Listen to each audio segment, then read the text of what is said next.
Hi, welcome to Talk with Becky, where we unlock the minds of individuals one conversation at a time.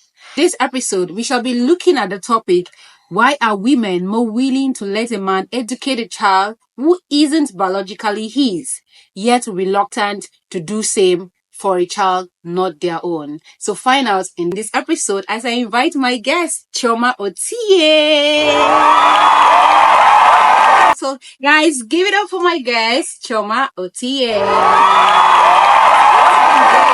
You look so cute. Thank you. And you look good too. Thank you. I love your hair. Thank you, everybody. I love you too. Thank you. Quickly going to dive into the topic of discussion, why women are willing to, let a man train a child who isn't biologically his, yet very reluctant to do so. So talk to me about that. Well, this is a very interesting topic, and I am so happy to talk about this. It's not like it's one of the best things I would like to talk about, but I think it's very important because in life, this kind of conversations will certainly come up. Yeah. So women, we are wired somehow. God is wonderful. He wired us differently. So men are, I think, more liberal. Yes, men are more liberal compared to women. We are also different that just the way they say men have like blue lenses and women have pink lenses. We see things differently. So for women, we like to be connected to something so much before we can give our all. Of course, I agree with that. Right? So if this child is not mine, like this child did not come from my womb, the likelihood of me treating this child as mine 100% is very slim. But for men, they are easygoing. Trust me. I know it's difficult for some women to accept, but that is the truth. Men are a little more liberal. They can accept a child. They can accept whatever it is, even if it doesn't have a biological or natural connection to them. But women, we want to have that connection where we know that, okay, this person is my own. So regardless of anything, it is still going to be mine. But for the fact that women are willing to allow their men or husbands actually train the children, I think we just see that, okay, as far as it's a man figure and this is my child and he says he likes me or he wants to do something with me, I should allow him train my child. But when the reverse is the case, it's not very easy for women to do so. So I think it is a community or a cultural thing, and we have grossly accepted it over time. So if the man does not accept the child, we now start feeling like, this man doesn't really love the woman. But if it's the woman not accepting the child, they'll say, women. Yeah, so I think we've all accepted these things and they are almost like norms in our society now. And that's why it's way more prevalent than it used to be. Okay. So speaking of cultural differences and all of that, what societal factors contribute to the differing attitude towards men and women in educating children who aren't biologically theirs? So when you talk about educating children, I know that it all boils down to paying the school fees. I know that there's a part of, okay, you bring your homework home and then your mom is like, bring your assignment, let me teach you.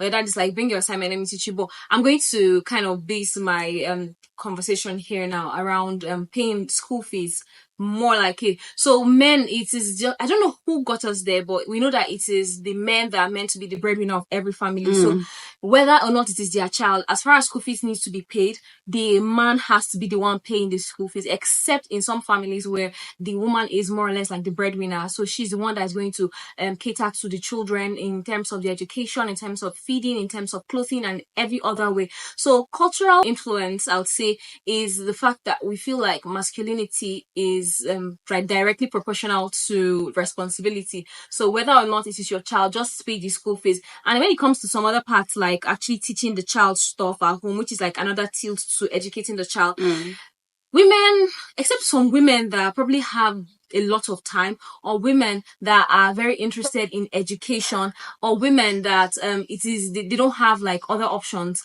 than to teach their children. Men are the ones that are way more willing to teach their children, even though in some families you see where the child brings the assignment or homework and goes straight to the mom. Yes, in some other cases even you see that they'll take it to the dad and the dad now say, take it to your mom, take it to your mom, then your mom.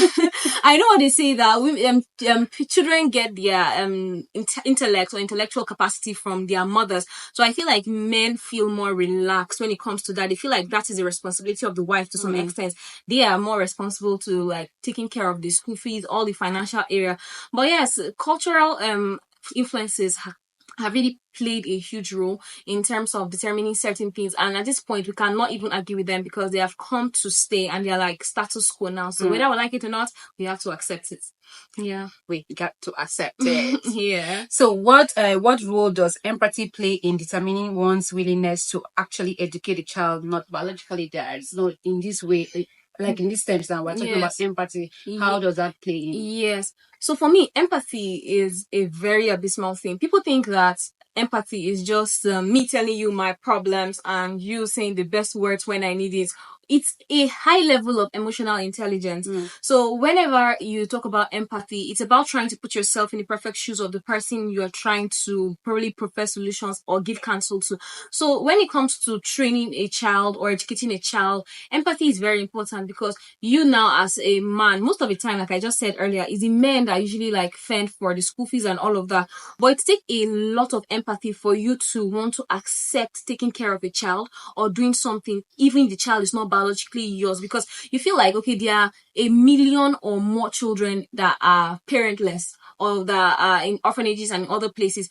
If this wasn't yours, if you had to bring a child from maybe an orphanage, won't you show a certain amount of love to the child? So if you have that in your mind, then it will resonate more in how you show love to your child. So for me, I think empathy is very important. And I don't know whether to say men are more empathetic than women, but both of us are empathetic depending on the situations. When it comes to like taking care of children in terms of like health wise, right? I feel like women know how to put themselves and to be more empathetic. But when it comes to finances, especially if the man is someone that provides, that has, let me not say that provide, but if he has, he will be one person to, if a child needs something, he'll feel like it's his responsibility, whether or not it is really his responsibility to cater to that particular need. But if it comes to emotional concerns, women are the ones that will feel like, okay, this is my responsibility. I'm supposed to be the softer one here, so let me play my role. But empathy is not a thing of gender. I think it is more like an individualistic thing. As an individual,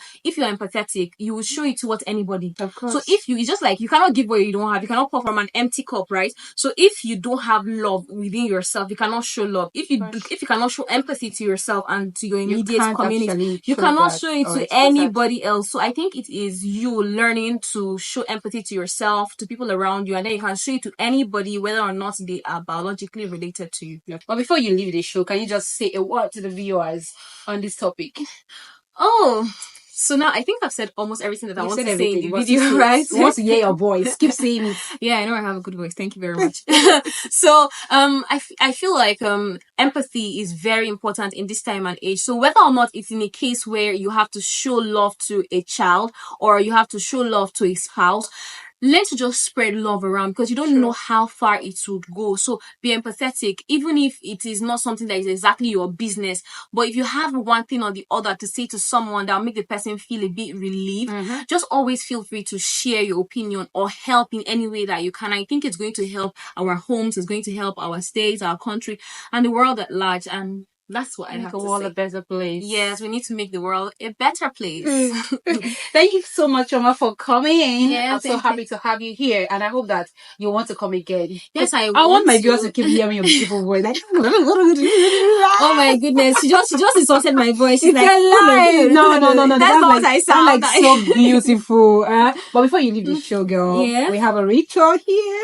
Oh, okay. We got a game. We got the play. Okay. Ta-da! So you're going to do whatever is written on the piece of paper from this bag. I hope there are things I can do. Yes, I'm sure you can do them. You're going to be saying red lorry, yellow lorry, but this time around you're going to say fast. And I'm a fast talker. I hope I don't. So let's see how that goes. Want to go? Red lorry, yellow lorry, I didn't even go fast. Like, this is embarrassing. Yeah, let's go. Okay. I said red lorry, yellow lorry. Okay. Yes, for fast. Red lorry, yellow lorry, red lorry. So what is going on?